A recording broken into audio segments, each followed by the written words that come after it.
Hello, it's good to be able to talk to you again. I hope you're all getting on really well, whether you're at home or whether you're in school. I hope you're enjoying learning in this new way. One thing that I've enjoyed recently is seeing all of the rainbows in windows of houses near me, and I guess there's lots in houses near you too. And that set me thinking, why is the rainbow such an important sign for us? What is it all about? And that gave me an idea to share with you over the next few weeks some stories from the Bible which relate to the different colours in the rainbow. But I thought today we'd begin with the story of the first rainbow in the Bible. I have my Bible here and you might be able to see it's called the Rainbow Good News Bible. And right near the beginning of the Bible, in the book of Genesis, we have the story of the first rainbow. And perhaps it's a story that most of you will know. Here's a bit of a clue. A toy Noah's Ark. Maybe you were able to play with one of these when you were a bit younger. The story of Noah's Ark is very familiar. I have here another ark. This is one that was given to me a long while ago. It's just made out of cardboard, but it shows you a bit more what the ark probably would have looked like. So let's look at the story of Noah's Ark. And we know that Noah, when God spoke to him, was probably already quite an old man. And we know that Noah found favour with God, not because he was perfect, but Noah was a man who loved God and worshipped him. And not many people did at that time. The world was not a good place. People had turned away from God and were not loving and caring to each other. And so God said to Noah, Noah, I'm going to start the world again, but I want you to build an ark. And I guess Noah probably had no idea what an ark was, but God would give him instructions. And Noah had a family, he had a wife, he had 3 sons, and they had 3 wives. So I'm sure they were all roped in to help build the ark. And so God said to Noah, take some wood. Here is some representation of the wood. And he said, build an ark. And it would have taken a very long while to build a huge ark. And then God said, when it was ready, take on board 2 of each kind of animal.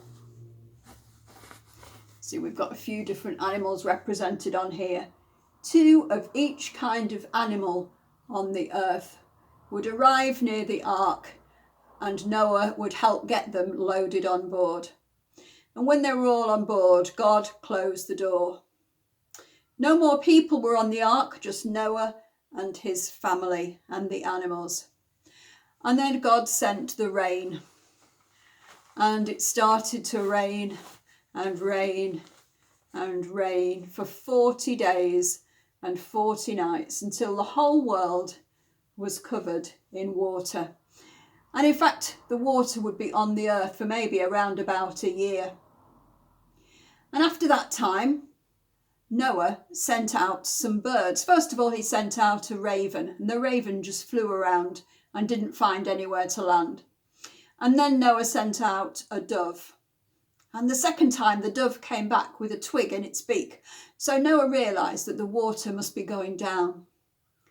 A little while later, and the water had gone down sufficiently for the door to be opened. And then God said to Noah, leave the ark. All the animals and you and your family, leave the ark. Find places to live. Settle down. Have families. And that's what happened. The animals spread out and started to have more animals.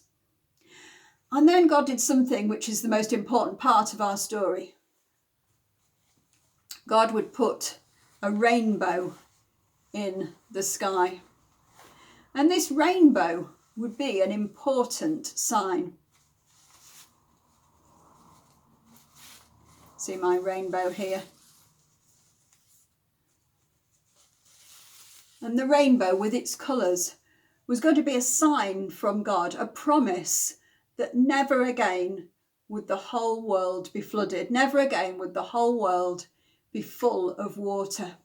And God gave a promise to Noah that there would always be a world with things that would grow, there'd always be a time for planting, there'd always be a time for harvest, and that this would be God's sign of hope and new life. I'm going to read you a little bit from the Bible where it talks about the promise.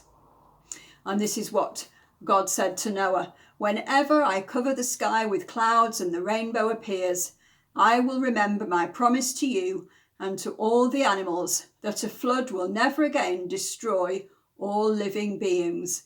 This is the sign of the promise I am making."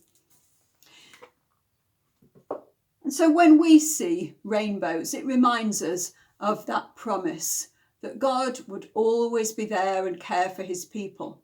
And that sometimes things would be dark and things would be difficult. In order to see a rainbow, we often have to have the storm and dark skies and rain, and then we see the rainbow. And so the rainbow reminds us of hope after bad times. And at the moment, things are pretty difficult. We can't do what we'd like to do. We can't go out and see our friends. There are many things that we can't do. But the rainbow is a sign of hope and a sign of promise that better times will come. So when we see that, let's remember that God's promises would always be true, and that God loves the world and each one of us so much. And so I hope over the next few weeks to think about some stories that represent the different colours of the rainbow.